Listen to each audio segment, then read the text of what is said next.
জীবনবাসী দিনবাসী রাতেও সারার ভালোবাসি। রবিউল আউয়াল এরপর মাসে সেই ভালোবাসায় দোয়া আছে তাকে মহব্বত। পৃথিবীতে পাঠালেন যখন পৃথিবী ছিল নো রিটার্ন পয়েন্ট, এমন একটি অবস্থা, হয় ধ্বংস বেথাকার নতুন কোন পরিকল্পনা করা যায় না। মানুষ পশুর পর্যায়ে গিয়েছিল। শাড়িটা কার বউ কার মেয়ে কার এই মা দেখার কোন প্রয়োজন ছিল না। সভ্যতা এত নিচে নেমে গিয়েছিল যাকে সভ্যতা বলে না। মিথ্যা কথা কেন বলবো না, কেন মানুষ হত্যা করব না, কেন অপরের ধন সম্পদ লুণ্ঠ করব না, এর যুক্তিসঙ্গত কারণ জানা ছিল না তাদের কাছে। তাই অবাধে এই অপরাধগুলি তারা করত। এমনকি মানুষ কেনাবেচা করত। গৃহস্বামী দাসী ক্রয় করে তাকে ভোগ করত, তাকে গর্ভবতী করত। এই গর্ভের বয়স যখন 8 মাস বা 7 মাস বা 9 মাস হতো, তখন বন্ধুদেরকে দাওয়াত দিয়ে তার ড্রয়িং রুমে এনে সেখানে এই গর্ভবতী নারীকে উলঙ্গ করা হতো এবং তার পেট ছিঁড়ে, জীবন্ত অবস্থায় পেট ছিঁড়ে বাচ্চা বের করে রেখে দিত এক পাশে। বাচ্চা কিভাবে ছটফট করে মরছে আর মা কিভাবে ছটফট করে মরছে, এই দৃশ্য দেখে তারা পৈশাচিক কট্ট হাসিতে মেনে পড়ত।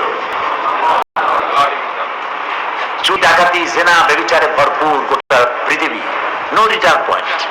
যখন এই অবস্থা হলো, ব্যাক করার হয় ধ্বংস নতুবা নতুন কোন পৃথিবী উদ্ভাবন, নতুন কোন ঠিক এরকম একটি সময় আল্লাহ রাব্বুল আলামিন পাঠালেন সর্বকালের সর্বযুগের সর্বশ্রেষ্ঠ মহামানব বিশ্বনবী মুহাম্মদ রাসূলুল্লাহ সাল্লাল্লাহু আলাইহি ওয়াসাল্লাম। আল্লাহ তাআলা বলেন ওয়া আরসালনাকা ইলা রাহমাতাল লিল আলামিন। হে রাসূল, আমি আপনাকে আমার গোটা সৃষ্টি জগতের জন্য আমি আপনাকে আমার করুণা হিসেবে, করুণার মূর্ত প্রতীক হিসেবে, রহমত হিসেবে সৃষ্টি জগতের জন্য পাঠালাম। সুবহানাল্লাহ।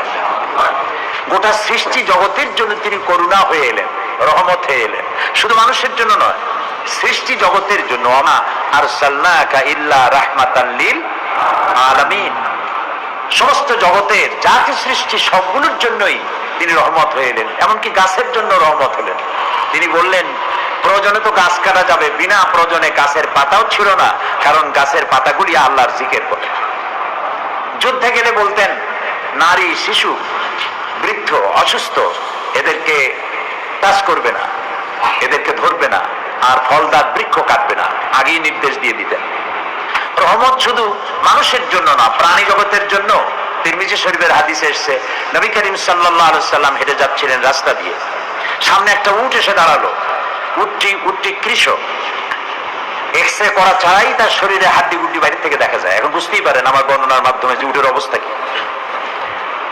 উটটি রাসূলের দিকে তাকানো, উটের চোখ থেকে পানি পড়তেছে, উটে চিনে ফেলেছে রাসূল।